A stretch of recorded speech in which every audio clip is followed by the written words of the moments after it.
ونرجع فرحان كالظبيل للهلولة حط سلاح حطوا محيلة نضربوا شوفار هاد الليلة احنا جايين من كل مكان للصويرة زينة البلدان نزوروا ونرجع فرحان. Ça rapporte l'importance de l'Abdikat Hametz la veille de Pessah. Et il parle beaucoup là-bas que lorsqu'on fait l'Abdikat Hametz, lorsqu'on fait la recherche du Hametz, il faut qu'elle soit avec joie. Et bien sûr, le Ben Ish Chai, il donne une belle explication. Il dit que bien sûr que l'Abdikat Hametz qu'on fait la veille de Pessah, ça, c'est après qu'on a fait une grande bdika pendant tout le mois. Parce que c'est pas possible. On va faire la bdikat hametz dans la maison en quelques heures, c'est impossible. Surtout les maisons de maintenant. Les maisons de maintenant, il y a beaucoup de hametz. Et pour faire une bonne bdika, ça prend beaucoup de temps. Surtout aujourd'hui, bien là, dans les maisons, il y a les placards, il y a beaucoup de placards, il y a des salons, il y a beaucoup de choses. Donc la bdika, elle doit être très importante. Mais Rabotai, je dois vous ajouter une belle phrase que j'ai lue dans un livre, qui dit que la Mishnah, la première Mishnah de Psahim, elle dit Or le arba asar botkin et hametz et oaner. Or, ça veut dire la veille. Or, c'est la nuit. Comme ça, la Gemara, elle explique. La Gemara, elle pose la question pourquoi on ne dit pas l'île arba asar, pourquoi on ne dit pas la nuit du 14, pourquoi on dit or. La Gemara, elle rapporte, elle dit la Shon Me'alia, la Gemara, elle répond que la Mishnah, elle veut parler un bon langage, la lumière de la lumière de la veille de Bdikat Hametz. C'est-à-dire que de là, on voit que, parce que la lumière de la nuit, par exemple, la Gemara, elle apporte beaucoup de preuves que lorsqu'on dit or à Kochavim, et le Kochabim, c'est les étoiles. Les étoiles, on les trouve la nuit. Donc, or, c'est la nuit. Mais Rabotai, j'ai vu quelque chose il y a quelque temps qui dit c'est quoi or? Et ça va nous répondre. Or, c'est la lumière. C'est-à-dire qu'il faut que l'homme, il sent la lumière. Parce que Bémet, c'est vrai, c'est très fatigant de faire la Bdikat Hametz. C'est très fatigant. Mais vous savez très bien, on adore la lumière. Tout ce qui est lumineux, on l'aime. Il faut que la mitzvah qu'on fait, il faut que ça soit comme une lumière. Il faut que ça soit une lumière, il faut que ça soit une joie. Il ne faut pas qu'on la fait forcément, on est obligé de la faire. Il faut qu'on voit, beaucoup de fois, lorsqu'on quelqu'un qui gagne quelque chose, et ses yeux ils sont ouverts, la lumière, il voit. Donc, comme ça dans la mitzvah. Dans la mitzvah, il faut voir la lumière qui sort de la mitzvah. Et c'est ça, Rabotai, d'après cela, on peut expliquer ce que la Gemara dit. La Gemara dit qu'il faut faire la bdikat hametz. Ça veut dire que, même que c'est dur, cette bdikat hametz-là, mais il faut la faire avec joie, comme c'est une lumière. Et pourtant, Rabotai, vous savez très bien que la Gemara dit que c'est écrit dans la Torah que Hashem Yishmo, que Dieu préserve, que celui qui fait pas bien la bdikat hametz à la maison, il fait des fautes. Il fait une avera que c'est péché d'avoir le hametz à la maison et c'est péché de le voir. Même s'il ne le voit pas, il se trouve rien qu'à la maison, il fait une faute. Donc la bdikat hametz, il faut être d'une manière extraordinaire. Il ne faut pas dire ah, il n'y a rien. Non. Chaque seconde que tu fais. J'ai vu une photo qui m'a choqué. Une photo de Rabbi Eliashiv. Elle m'a choqué. C'est une photo que son petit-fils lui a pris. Il ne savait pas que son petit-fils, il était en train de lui prendre cette photo-là. Il était allongé complètement par terre, chose que moi, dans ma vie, je ne l'ai jamais fait. Il était vieux, il avait 80 ans, 85 ans. Il était complètement allongé par terre, mamache, par terre. Il cherchait sous l'armoire. Ces tzadikim-là, ils comprennent c'est quoi là. Et qu'est-ce qu'il va trouver là-bas? Il va rien trouver. Mais ces souffrances qui se souffraient pour faire cette mitzvah de Bdikat Hametz, pour lui c'était la lumière. Pour lui c'était la lumière. Mes amis, il y a tout ce qu'on travaille, tout ce qu'on fait pour la Bdikat Hametz, les Mkoubalim, ils donnent notre signification. Les Mkoubalim disent que Bdikat Hametz, Hachem, il ne veut pas nous déranger uniquement pour faire cette bdika, cette recherche de Hametz, c'est un pour le Hametz. Non, il y a une autre signification, laquelle, la bdika, bahourim, batzdakin, vous savez très bien que le corps, il a plein d'endroits cachés. Il y a la pensée, il y a le cœur, il y a les envies. Et bien c'est ça, bdikat Hametz. Étant donné qu'on fait déjà bdikat Hametz à Pessah, pour faire la recherche de Hametz, alors autant aussi en profiter de faire la bdikat Hametz personnelle, chacun de nous. Et je pense qu'on a déjà bien dit que la meilleure bdikat Hametz personnelle, c'est laquelle? C'est la gava, c'est l'orgueil. L'orgueil qui représente le Hametz, l'orgueil qui représente la levure, qui gonfle tout seul. Donc bien sûr, en brûlant le Hametz, tu penses à cela. Tu penses finalement, regarde qu'est-ce que Hachem il a fait à Paro, toute la gava de Paro, comment Akashvro, la fin de Paro, comment elle a été. Et c'est une teshuva. En même temps qu'on fait l'abdikat Hametz, en même temps, on fait une teshuva personnelle, et ça s'appelle Judas parole d'honneur. Il n'y a pas mieux que lorsque celui qui fait une bonne teshuva, il se sent bien de la lumière. Et c'est ça, la veille du 14 Nissan, au moment que tu fais la bdikat Hametz et tu fais ta propre bdika personnelle, tu vas te sentir léger, tu vas te sentir bien, tu vas te sentir une lumière. Et c'est ça la signification de cette bdika. Bahourin, batzdakin, dans les fentes, partout. Comme quand je suis marqué pour Hametz, ça bdika. Là, on sait qu'on a fait rentrer le Hametz, on fait la bdika. Là où on sait qu'on a fauté, on fait une bdika. Je voudrais simplement raconter une toute petite histoire de Rabbi Yosef Pinto Alav Shalom, qui était le fils de Rabbi Haim Pinto le Grand. Lui, Alav Shalom, c'était un homme qui étudiait la Torah toute la... Maintenant, on saurait étudier la Torah. Et le jour de Pessah qu'il arrive, la veille de Pessah, sa femme lui dit, Yosef, la maison elle est vide, il n'y a rien à manger. Alors elle lui dit, ma femme, fais bdikat Hametz, et entre-temps, Hashem Rahim, il lui a dit, il n'y a rien, bdikat Hametz, ça fait, il n'y a rien, il n'y a pas de Hametz à la maison. Quel bdikat Hametz que je fais? La maison elle est vide, il n'y a rien, ouello. Rien. On a ni vêtements. Vous savez qu'au Maroc, on avait la coutume de passer avec la chaux la maison. C'était coutume à Essaouira. Tout le monde passait la chaux à la maison, tout le monde. Il dit, même la peinture, tu ne l'as pas fait. La peinture coûte le zéro, elle coûte pas cher. Même ça, tu ne l'as pas fait. Quel Pessah on va faire? Qu'est-ce qu'on va faire? Il a dit, ben, ça Hachem n'aie pas peur. Quand je vais au roi, il va nous aider. Alors, elle lui dit, c'est beau de dire que je vais nous aider. Mais, Tachlis, il n'y a rien. Il réfléchit, il dit, qu'est-ce que tu as besoin? Et qu'est-ce que j'ai besoin? Ben, j'ai besoin de tout. Elle lui dit, fais-moi une liste. Fais-moi une liste de ce que tu veux. Alors, elle lui dit, tu rigoles de moi, je te fais une liste. Tu rigoles? Quelle liste que je t'ai? Même le stylo, je ne l'ai pas. Même un papier, je l'ai pas. Quelle liste? Un copain à la bataille, il a porté un stylo, une feuille. Qu'est-ce que tu veux? Alors, elle a cru que son mari rigole. Alors, elle a gonflé la commande. Alors, je veux 10 kilos de ça, je veux 20 kilos de ça, et je veux ça. Et Rabbi Yosef plutôt lui dit, alors, tu veux ouvrir un magasin? Qu'est-ce que tu veux faire? Je veux ouvrir un magasin? Je lui ai dit, ben, tu me dis que je te fais une liste. Voilà, je fais la liste. Et Rabbi Yosef plutôt, il écrit. Et à la fin, il dit, bon, tu vas recevoir ta commande. Elle rigole et s'énerve. Mais elle a raison de s'énerver. Mais qui, comme un tzaddik, il a l'émouna en Akadosh Baruch Hu? L'émouna en Akadosh Baruch Hu. Il faut savoir que, de la même façon, sans que vous demandez que le matin vous allez vous réveiller et Hachem vous réveille, la plus forte raison, lorsque vous demandez à Akadosh Baruch Hu, il vous répond. Alors il y a déjà, ce qu'on ne demande pas, il nous le donne. La plus forte raison des choses qu'on lui demande, dès qu'il va nous les donner. Et voilà, la bataille, il s'est passé que Rabbi Yosef Pinto Alav Shalom, il est parti sur la tombe du tzaddik, son père, Rabbi Haim Pinto. Il lui pose là-bas, la commande. Il dit, voilà, ça c'est la commande de Pessah que ma femme a commandée. Voilà, papa, si ça ne te dérange pas. Voilà, et dans quelques temps, c'est bdikat Hametz, la maison elle est propre, mais on n'a rien du tout. Il faut avoir les mounas pour faire ça.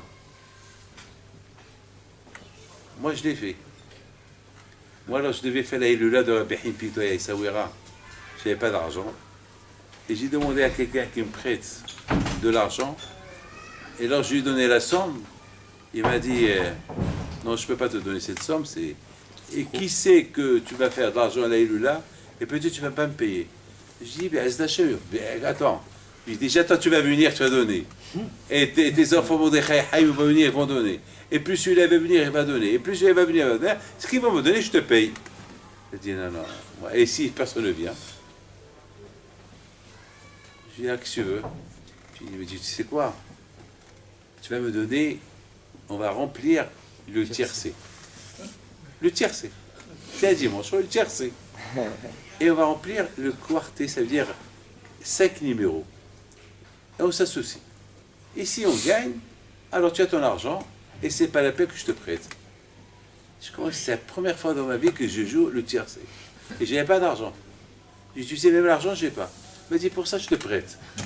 Pour ça, je te prête l'argent. Donc, par exemple, on a fait 1, 2, 3, 4, 5, parce qu'il fallait faire 5 numéros. Et lui, qu'est-ce qu'il a fait? Il a fait 2, 3, 4, 5, 6. Il n'a pas fait le 1. Alors, on s'est apporté le numéro. J'ai dit, non, moi, je t'ai dit 1, 2, 3, 4, 5. Et toi, tu as fait 2, 3, 4, 5, 6.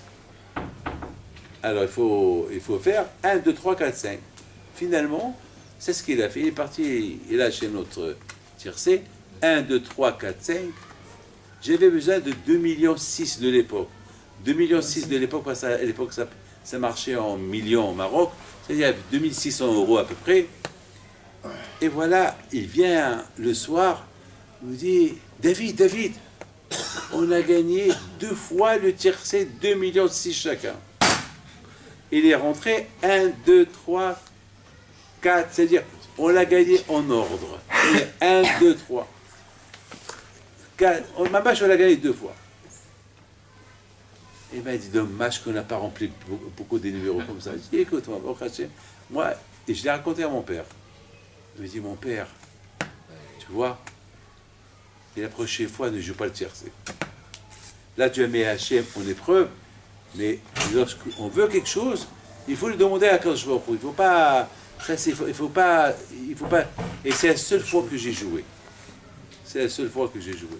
Il y a beaucoup de fois, il y a 2 semaines, il y a 3 semaines, il y avait à New York le gros lot. Le gros lot, c'est 500 millions de dollars à gagner.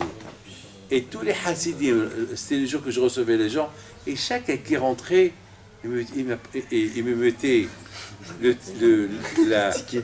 ticket sur la table. Chacun. Et chacun me dit, si je gagne, je te donne. Si je gagne, je te donne.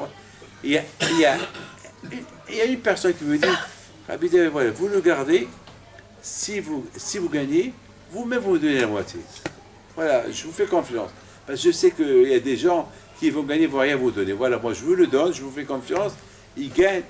Je dis, mais si je connais les numéros, je le prends pour moi, pourquoi tu veux que je te donne? Allez, moi je n'y crois pas tout ça.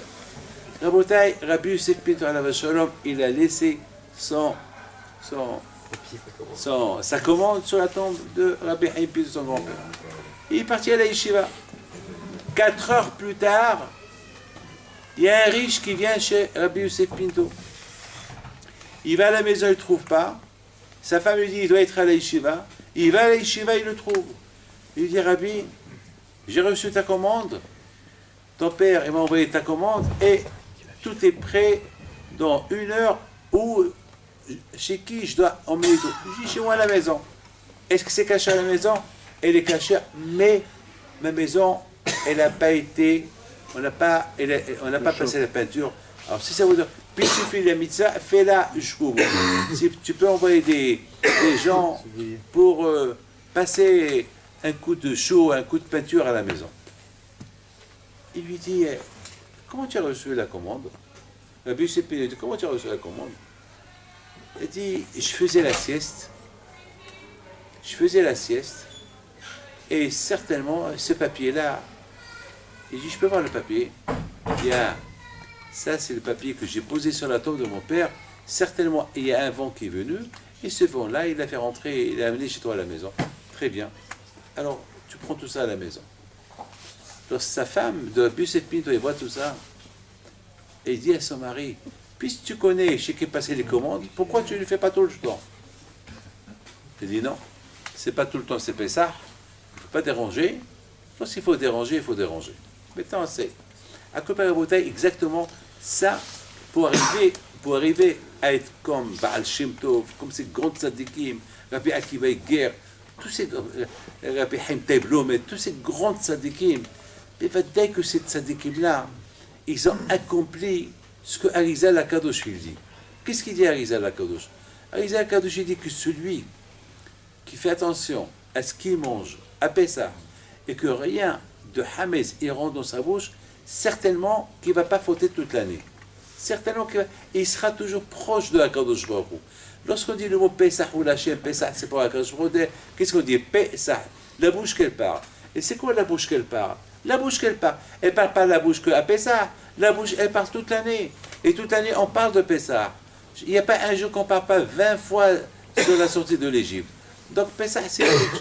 Et qui dit Pessah, dit Bdikat Hametz. Lorsqu'on parle de Pessah, ça veut dire que Pessah, c'est ce qui signifie Pessah, c'est ne pas être orgueilleux, c'est ne pas chercher le kavod, c'est ne pas dire je connais tout, je suis mieux que celui-là, moi je suis mieux que toi, j'ai tout. Non.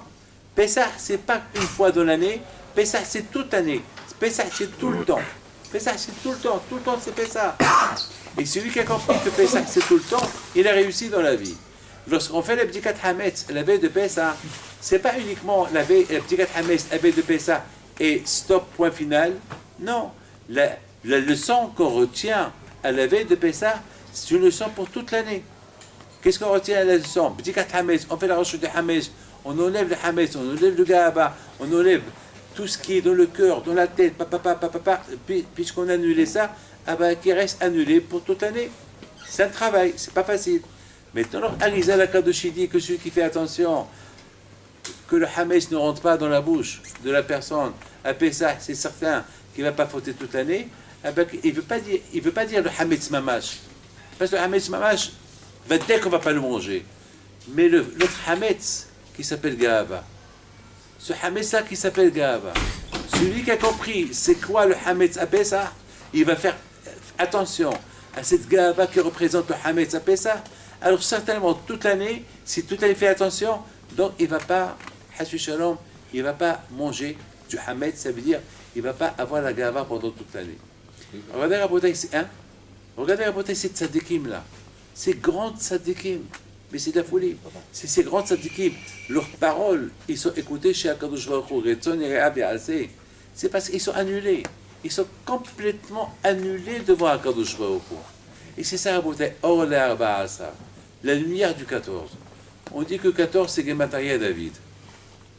C'est quoi? Or, c'est la lumière de David.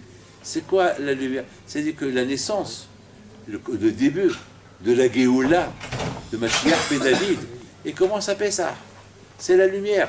La lumière, elle commence déjà. Vous savez que la Gemara dit que le jour que les bénis Israël ont quitté l'Égypte, il y avait une lumière. La nuit est devenue lumière.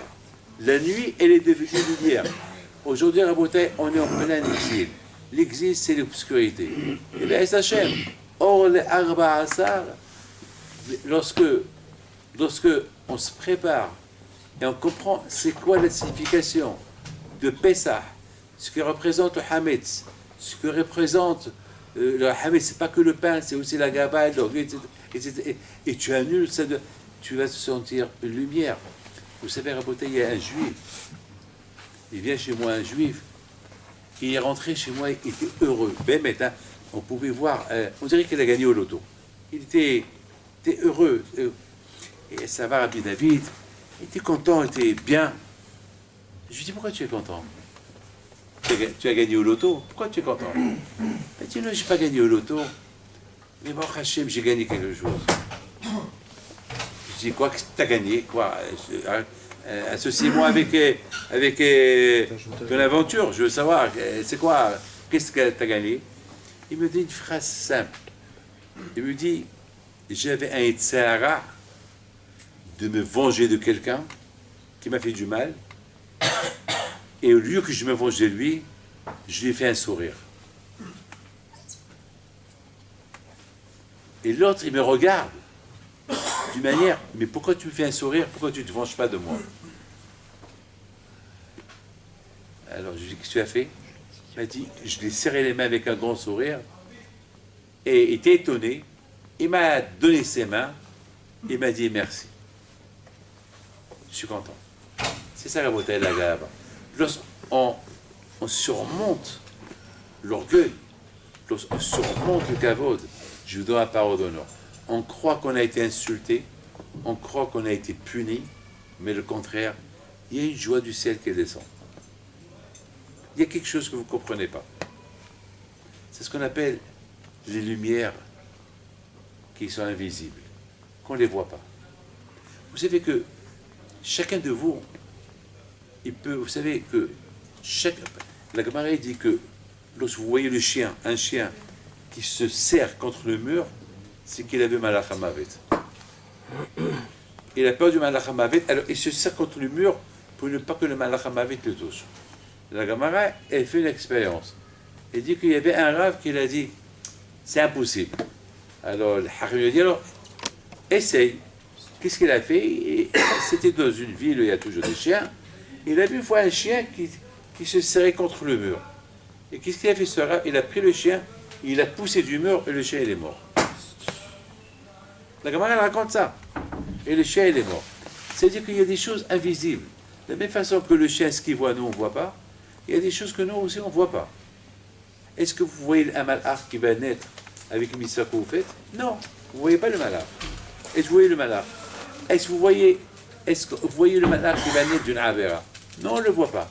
Mais il est là. Il dit David Chovrebe, il dit que les lumières qui sont créées à Pessah, ils sont inimaginables. Ces lumières qu'on crée, qui sont par le travail qu'on fait. D'ailleurs, la Gemara dit que lorsqu'on va suer avec Bdikat Hametz, la Gemara dit que quand il prend ces sueurs-là, il les prend et il les garde.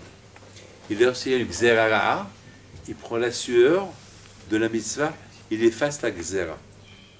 Et la plupart des fois où on a les sueurs, c'est à Pessah. Pas à Pessah quand même. Alors nous qu'on est en vacances.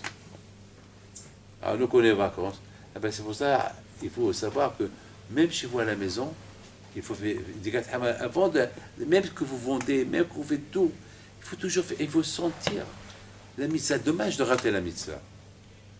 C'est dommage parce qu'il y a plein de choses à gagner dans les mitzvahs du Bdikat Hametz.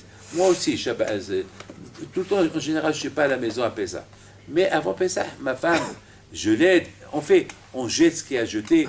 Même j'ai beaucoup transpiré il y a 2 semaines, au vendredi dernier. Pourquoi? Pour sentir Pessah. Parce que ce qu'on gagne à Pessah, on ne le gagne pas toute l'année. Pessah, c'est le gros lot. Parce que Pessah, c'est le jour. Pessah, c'est le jour de notre anniversaire. On dit que le jour de l'indépendance de l'Am Israël, c'est la Pessah. Donc, il y a ratson avec Hachem, qu'Akadosh Baruch Hu nous aide à progresser dans la Torah, mitzvot, ma'asim tovim, et le ratson, le mar, amen.